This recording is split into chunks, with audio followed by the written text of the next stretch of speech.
SEC has accepted its defeat against XRP in court. You heard me right. Welcome to your favorite channel, your crypto friend. That is no doubt a friend to you.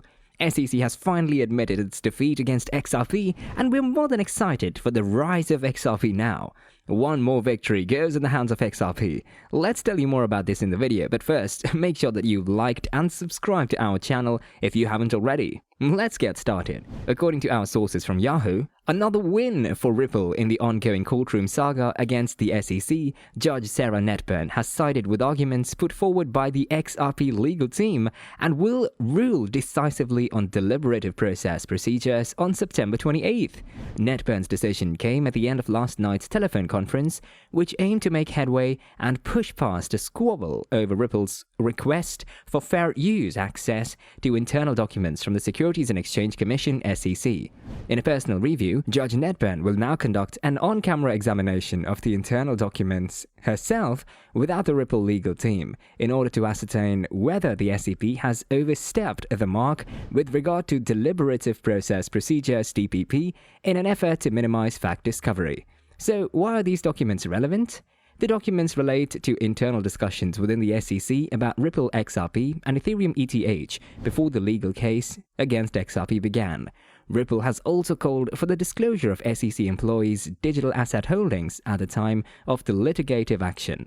Ripple lawyers argue this is relevant because of comments made by former SEC Director William Hinman during a speech to the Yahoo Finance All Markets Summit in 2018, which seemingly saw Hinman deem Ethereum a non-securities asset. The controversial public admission saw Ripple successfully defeat efforts by the SEC to prevent the so-called Hinman deposition. The speech turned out to be significant for the XRP case and has pushed the SEC onto the back foot with Hinman's revelations leading to two key points for the entire case to rest on. Number one, whether XRP should be considered a securities asset at all if Ethereum isn't, according to Hinman.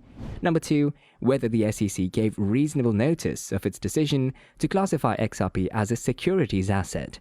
Page 376 of the deposition transcript reveals that, whilst serving as SEC director, Hinman had meetings with the Ripple executives in 2020 focused on finding a way for XRP to be regulatorily compliant. It was during these meetings he first suggested XRP was operating as an illegal asset. This lends support to the Ripple team's argument that they didn't receive reasonable notice of operating an illegal asset or a need for regulatory compliance. Why are these documents important?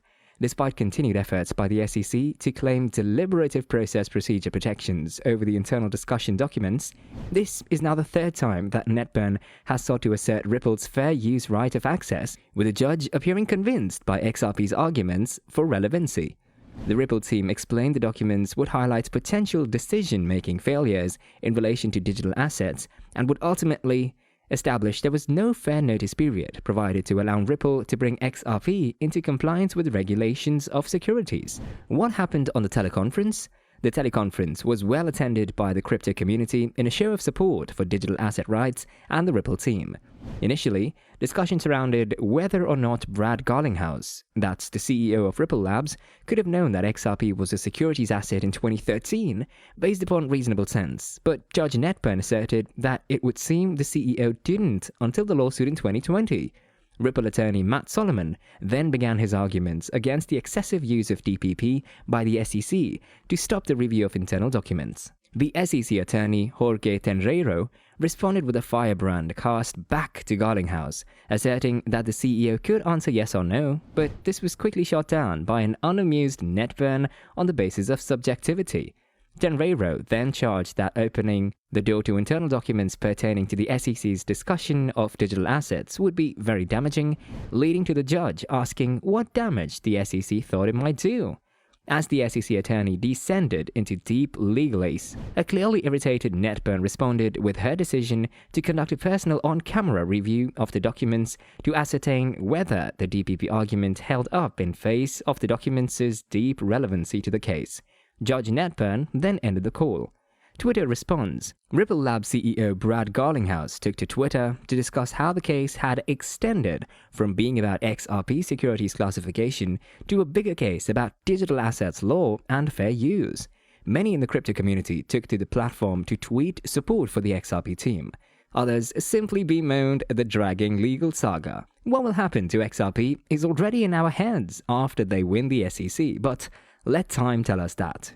With that being said, thank you so much for watching this video and stay tuned with our channel for more latest news around the corner.